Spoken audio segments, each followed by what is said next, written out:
Welcome. In front of me is a Samsung Galaxy S24 Plus, and today I'll show you how you can hard reset this device through settings. So to get started, open up your settings, and in here you're gonna scroll all the way down to General Management. Scroll down again and you'll find a reset option, and in here at the bottom you have Factory Data Reset. When you click on it, it will present you with a list of data that will be removed by this process. So if you see anything in here that you would like to preserve, maybe things like music, photos, or user data, make a backup copy of it before you begin.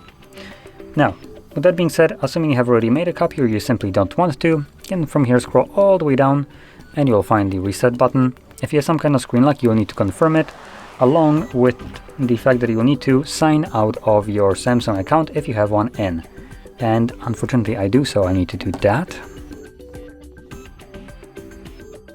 Oh, there we go. So once you sign out of your account and press OK, it automatically just jumps into the reset. So that's kind of what you're seeing right now.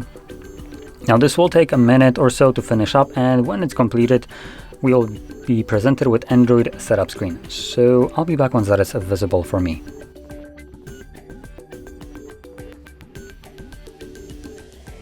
And as you can see, the process is now finished and you can set up your device however you like. So if you found this video helpful, don't forget to hit like, subscribe, and thanks for watching.